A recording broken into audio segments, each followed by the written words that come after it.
everyone, this is Farhat Hassan and welcome to my channel Educating Dreamer with another video. अब आते हैं हमारे next topic पे, that is challenges to bipolarity. Bipolarity that means two poles, two world, दो world, that was USA and USSR, America and Soviet union. तो अब इन दो bipolar world, इन दो सुपर पावर कंट्री को चैलेंज कौन कर रहा था? चैलेंज कर रहा था NAM, that was non-alignment, गुट निरपेक्ष, जो कि डीकोलोनाइज्ड कंट्री थे, न्यूली इंडिपेंडेंट कंट्रीज थे. वो इन दोनों को चैलेंज कर रहे थे. कैसे? चलिए जानते हैं. देखिए, कोल्ड वॉर जो था उसने एक तरह से ये थ्रेट तो दे दिया था कि वर्ल्ड जो है दो पार्ट में डिवाइड हो रहा है, लेकिन वहां से एक रे ऑफ होप निकलता है, दैट वाज NAM. यहाँ से हमें एक थोड़ा सा होप आ रहा है. रे ऑफ होप का मतलब होता है कि एक उम्मीद की आशा या किरण जाग रही है हमारे पास NAM से कि ये जो अलायंस सिस्टम है शायद वो खत्म हो जाए. तो हमने NAM के बारे में जाना कि NAM डीकोलोनाइज्ड कंट्री हो गया. ऐसी कौन कौन सी कंट्रीज आती हैं? तो NAM में आ गई countries like Latin America, Asia and Africa. Latin America का मतलब हो गया साउथ अमेरिका, जैसे मेक्सिको वगैरह कंट्रीज जो हैं जो अभी आज़ाद हुए हैं, जो गरीब देश हैं वैसे देश आ गए. एशिया में आ गया हमारा इंडिया और अफ्रीका में आ गया आपका साउथ अफ्रीका. सो ये NAM का जो आइडिया था, एक सेपरेट अलायंस का जो आइडिया था, आया कहाँ से, किसके पास से? तो ये तीन जगह से आया, that was Yugoslavia, India and Indonesia. Yugoslavia के लीडर थे जोसेफ ब्रोज टिटो, इंडिया के लीडर थे जवाहरलाल नेहरू एंड इंडोनेशिया के लीडर थे सुकर्णो. तो इन तीनों के अलायंस का आइडिया लाया जिसे इन्होंने NAM यानी थर्ड वर्ल्ड का नाम दिया. इसके बाद इनके मेंबर्स और बढ़ते गए. इनमें दो मेंबर और ऐड हुआ, that was Ghana and Egypt. तो ये 5 मेंबर का एक तरह से समझो कि ये 5 लोग जो थे उनके आइडिया से ये थर्ड वर्ल्ड NAM की दुनिया जो है बनती है, जहाँ पे अभी अभी आज़ाद हुए कंट्रीज, न्यूली इंडिपेंडेंट कंट्रीज या फिर डीकोलोनाइज्ड कंट्रीज ने एक अपना सेपरेट अलायंस बनाया था. सो NAM का फर्स्ट समिट हुआ था बेलग्राडे में विद 25 मेंबर्स. देन समिट का मतलब हो गया असेंबली या फिर कॉन्फ्रेंस. तो वो हुआ था 25 लोगों के साथ, सदस्यों के साथ बेलग्राडे में. याद रखिएगा, 1 मार्क्स का क्वेश्चन है. सो जैसे जैसे NAM के मेंबर जो है बढ़ते चले गए, इनका जो रेशियो था वो इंक्रीज होता चला गया, वैसे वैसे इनके ऊपर भी क्रिटिक्स आने लगा. लोग कहने लगे कि आप हमें मना कर रहे हो कि हमें किसी अलायंस में शामिल नहीं होना है, हमें कोई गुटबाजी नहीं करनी है, हमें अमेरिका या सोवियत यूनियन के साथ नहीं शामिल होना. देन आप अपना ही अलायंस बनाते जा रहे हो. आप एक अलायंस से बोल रहे हो कि हमें दूर रहना है, उस गुट में नहीं शामिल होना है, और फिर आप अपना दूसरा ही अलग ही अलायंस, अपना अलग ही गैंग बनाते चल रहे हो. तो फिर ये क्या है? आपकी पॉलिसी है या फिर आपका जो प्रिंसिपल है? ये NAM के प्रिंसिपल्स पे जो है उंगली उठने लगी थी, क्रिटिक्स होने लगे थे कि आपका प्रिंसिपल है क्या. ऐसे सारे क्वेश्चंस जो थे वो NAM के ऊपर उठने लगे थे. उस पर NAM ने जवाब दिया. NAM के लीडर्स ने बोला कि हम आपको आज वो बताएंगे जो हम फॉलो नहीं करते. सबको ऐसा लगता है कि हम आइसोलेटेड रहते हैं, न्यूट्रल रहते हैं, बट ऐसा नहीं है. हम आइसोलेशन या फिर न्यूट्रलिटी को फॉलो नहीं करते हैं. आइसोलेशन का हिंदी हो गया अलगाव और न्यूट्रलिटी का हिंदी हो गया अपक्षपात. तो अलगाव या आइसोलेशन का मतलब हो गया कि बिल्कुल डिस्कनेक्ट रहना, वर्ल्ड अफेयर से बिल्कुल डिस्कनेक्ट, किसी से कुछ मतलब नहीं. वर्ल्ड अफेयर, वर्ल्ड में क्या हो रहा है, क्या चीजें हो रही है, क्या सारी बातें हो रही है, हमें उनसे उन सारी किसी भी चीजों से मतलब नहीं होना. न्यूट्रलिटी का मतलब हो गया, आप बोल सकते हो नो पार्टिसिपेशन, या फिर आप बोल सकते हो कि किसी भी बात पर अपना कोई भी स्टैंड नहीं लेना. ठीक है, न्यूट्रलिटी को हम थोड़ा और जान लेते हैं. Isolation is very easy. अलगाव. न्यूट्रलिटी का पहला पॉइंट हो गया रिमेनिंग अलूफ फ्रॉम वॉर, युद्ध से बच के रहना. दूसरा, no stand on war. Third point is India have always practice to participate in war. अब इस पॉइंट का मतलब, सबसे पहला point remaining aloof from war यानी कि युद्ध से बच के रहना है, किसी भी युद्ध में शामिल नहीं होना, किसी भी वॉर में स्टैंड नहीं लेना. तो ऐसा नहीं कि कोई भी वॉर हुआ है तो इंडिया ने या NAM की कंट्रीज ने स्टैंड नहीं लिया है. आप देख लो, फॉर एग्जांपल मैंने दिया था कि जब कॉन्गो वॉर हुआ था तो UN के जनरल सेक्रेटरी ने वहाँ पे सेटलमेंट करा था. फिर जो कोरियन वॉर हुआ था वहाँ पे इंडिया के जवाहरलाल नेहरू ने सेटलमेंट कराया था. तो ये जो NAM थी वो बेसिकली बिलीव करती थी किस पॉलिसी पे, कॉम्प्रोमाइज करने की पॉलिसी पे और निगोशिएट करने की पॉलिसी पे, ताकि किसी तरह का वॉर ना हो. तो ये कैसे, इस पे जो उंगली उठाया जा रहा है, इन पे जो सवाल किया जा रहा है वो किस हिसाब से या किस बेसिस पे सवाल किया जा रहा है, क्योंकि ये जो स्टैंड ले रही है वॉर जो इनके ऊपर उंगली उठ रहे थे वो बिल्कुल भी गलत उठाए जा रहे थे। That was very wrong because NAM was neither isolated nor neutral. अब इंडिया, ये वाला पॉइंट अब थोड़ा सा क्लियर हो जाओ क्योंकि बहुत कोई कंफ्यूज हो जाता है। The third point was India have always practice to participate in war. Participate कर रहा है या शामिल हो रहा है, दैट इज अनदर थिंग। वो अलग चीज है कि वॉर हो रहा है तो वॉर कर रहा है या उसमें शामिल हो रहा है। बट यहाँ पे बेसिकली इसका मतलब ये हुआ कि India have always practice to settle the war. India जो है सेटलमेंट का काम कर रहा था, जहाँ दो कंट्रीज के बीच में अगर वॉर होता है तो उनके बीच में समझौते का काम कर रहा था। अब धीरे धीरे जो है नाम कन्वर्ट हो रहा था इकोनॉमिक ग्रुप में। अभी जिसका फर्स्ट समिट हुआ था, फर्स्ट कॉन्फ्रेंस हुआ था, वहाँ पे इकोनॉमी को लेकर किसी भी तरह का कोई भी कॉन्फ्रेंस नहीं हुआ था। लेकिन इसके बाद सेकंड समिट में इनके इकोनॉमिक प्रॉब्लम्स को लेकर भी डिस्कशन हुए हैं। इन्होंने अपने प्रिंसिपल में इकोनॉमी को भी ऐड कर लिया था। स्टार्ट होता है new, that is new international economic order. So basically नाम की जितनी भी कंट्रीज थी वो एलडीसीज के नाम से जानी जाती थी, that is least developed countries. तो ये एलडीसीज क्यों बोलते हैं?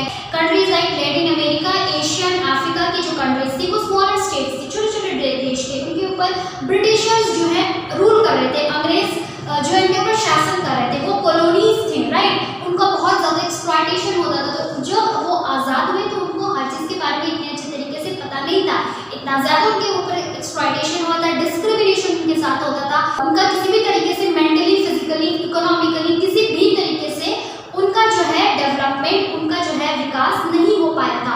वहाँ पे उनको किसी तरह का राइट नहीं था, एजुकेशन का राइट नहीं था, शिक्षा का अधिकार नहीं था, freedom of speech and expression नहीं था, बोलने का अधिकार नहीं था। तो इन सारी वजह से उनका विकास ही नहीं हो पाया, उनका डेवलपमेंट ही नहीं हो पाया, and that is why they were known as LDCs, least development countries. तो इन कंट्रीज के पास थोड़े बहुत चैलेंजेस भी आए। क्यों आए? क्योंकि थर्ड वर्ल्ड थी, नाम थी, ये यूएसए और यूएसएसआर के साथ शामिल होना चाहती नहीं थी, उनके गुट में उनके अलाई बनना नहीं चाहती थी, राइट। अपनी इकोनॉमी को स्टेबल करना था, अपनी कंट्री से पॉवर्टी खत्म करनी थी, अपना डेवलपमेंट करना था। तो ये सारे जो चैलेंजेस थे इनके सामने, नाम कंट्रीज के सामने आए। दैट इज व्हाई इन्होंने नया तरीका अपनाया, नया तरीका सोचा to uplift their economy, that was new international economic order. ये ओरिजिनेटेड था अंकटैड एक कॉन्फ्रेंस हुआ था जिसमें रिपोर्ट तैयार की गई थी। ये यूनाइटेड, इसका फुल फॉर्म है United Nation Conference on Trade and Development, that is UNCTAD, जो कि 1972 में हुआ था। वन मार्क्स क्वेश्चन ही याद रखिएगा। सो ये एक यूएन कॉन्फ्रेंस था जिसमें रिपोर्ट तैयार की गई थी towards a new trade policy for development. तो बेसिकली ये जो कॉन्फ्रेंस हुआ था इसमें एक नया ट्रेड पॉलिसी यानी कि व्यापार का जो एक नया तरीका, नया नीति बना था, और ताकि जिस वजह से इन एलडीसीज कंट्रीज का डेवलपमेंट हो सके, विकास हो सके, जिसमें 4 रिफॉर्म्स बनाए गए थे। अंकटैड के 4 रिफॉर्म्स थे, वो भी एक इम्पॉर्टेंट क्वेश्चन है। वो 4 रिफॉर्म्स थे।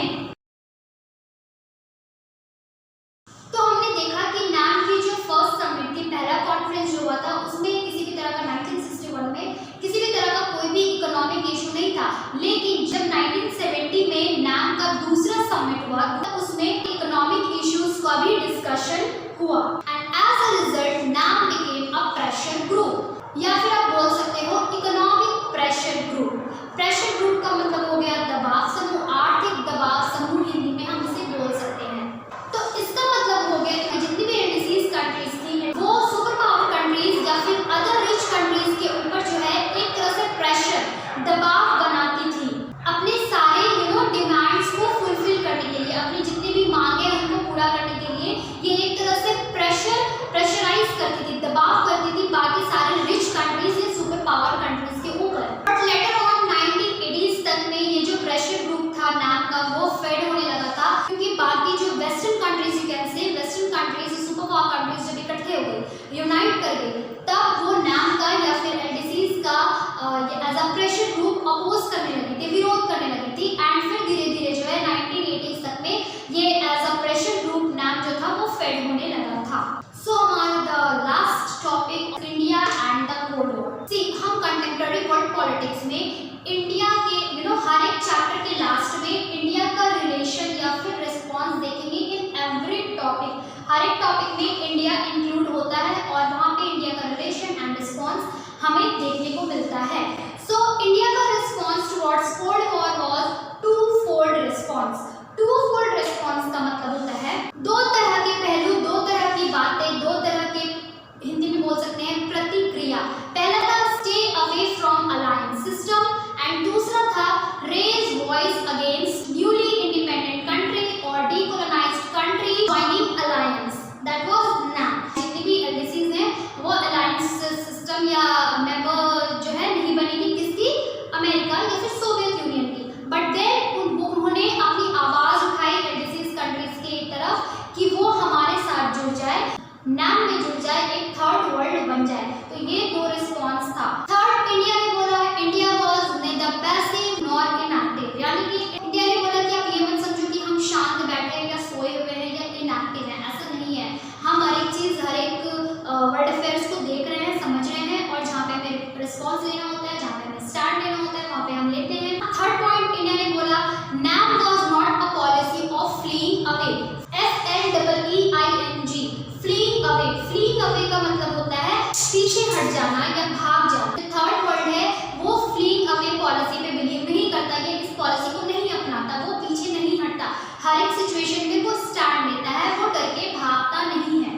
तो आपके बुक में दिया होगा agenda of Jawaharlal Nehru which was a Commonwealth of free and cooperating nation. इसका मतलब ये हुआ जो एजेंडा है जवाहरलाल नेहरू का वो है कि इक्वालिटी हो, ना ज्यादा गरीबी हो ना ज्यादा अमीरी हो, जो भी हो सब इक्वल वे में हो, इक्वालिटी हो बेसिकली। सो अब हम आते हैं इंडिया के क्रिटिक्स एंड प्लस पॉइंट के ऊपर। सो पहला है stances and decision, that means कि इंटरनेशनल अरेना के ऊपर हम खुद फैसला ले सकते हैं, हम खुद डिसीजन ले सकते हैं। दूसरा है बैलेंसिंग सुपर पावर, क्योंकि दोनों ही इंडिया को अपने साथ लेना चाहता था, अमेरिका भी और यूएसएसआर भी। तो नैम जो है, इंडिया जो है वो दोनों ही सुपर पावर को बैलेंस करके चलती थी।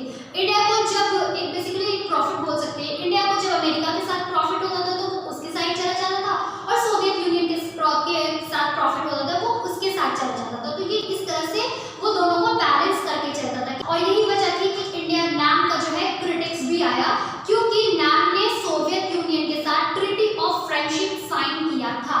सो हम आते हैं नैम के क्रिटिक्स पे जो कि अगेंस्ट में जाते हैं पॉइंट्स। तो पहला पॉइंट था NAM is unprincipled as India did not take stand on any international issue. So NAM के ऊपर उंगली उठाया गया था, क्वेश्चन किया गया था कि आपके प्रिंसिपल क्या है। दूसरा है कॉन्ट्राडिक्टरी पोस्चर, यानी कि एक तरह से हिपोक्रेसी आप बोल सकते हो कि आप जो बोल रहे हैं वो आप कर नहीं रहे, उसका उल्टा ही आप कर रहे हो, बोलते कुछ हो और करते कुछ हो। तो ये भी क्वेश्चन या फिर ये भी क्रिटिक्स या क्रिटिसाइज किया गया था नैम के ऊपर। और ये जो हिपोक्रेसी का क्रिटिसिज्म हुआ है वो इसलिए हुआ है क्योंकि हमने दैट मींस इंडिया ने ट्रीटी ऑफ फ्रेंडशिप, जो मैंने अभी बताया, सोवियत यूनियन यूएसएसआर के साथ ट्रीटी ऑफ फ्रेंडशिप साइन किया था। सो ये पॉइंट याद रखिएगा, इंडिया और यूएसएसआर के बीच में ट्रीटी ऑफ फ्रेंडशिप साइन हुआ था इन 1971 फॉर 20 इयर्स। इंडिया को प्रॉफिट हो रहा था सोवियत यूनियन से, इसलिए उन्होंने फ्रेंडशिप का ट्रीटी साइन कर दिया था। क्योंकि east during partition east and west Pakistan का जो डिवीजन हो रहा था और हमारा जो बांग्लादेश वॉर चल रहा था 1970s के टाइम पे, तो उस वजह से हमें इकोनॉमिक और मिलिट्री हेल्प चाहिए था। इंडिया ने यूएसएसआर के साथ ट्रीटी ऑफ फ्रेंडशिप साइन करा था जिसमें सोवियत यूनियन ने इंडिया को हेल्प किया था। तो इन सारे क्रिटिक्स के बाद इंडिया ने इसे जवाब दिया, इसने बोला कि मेरा यहाँ पे प्रॉफिट हो रहा था, मुझे सोवियत यूनियन से प्रॉफिट मिल रहा था, रशिया ने मुझे हेल्प किया, इसलिए मैंने रशिया के साथ ये फ्रेंडशिप का ट्रीटी साइन करा और हमारा रिलेशनशिप जो है फ्रेंडली रिलेशन चल रहा है। तो this was all about the very first chapter that is the Cold war era, और ये चैप्टर हमारा यहीं पे खत्म होता है। आई होप आपको सारे टॉपिक्स क्लियर हो गए होंगे, आपको सारे टॉपिक्स समझ में आए होंगे। If yes then do let me know in the comment section. और अगर आपको कोई भी क्वेरीज है तो आप मुझे इंस्टाग्राम पे डीएम कर सकते हो। मेरा इंस्टाग्राम हैंडल है एजुकेटिंग ड्रीमर, जो यहाँ पे स्क्रीन पे आ रहा है। तो अगर आपको ये वीडियो पसंद आया, आपको समझ आया होगा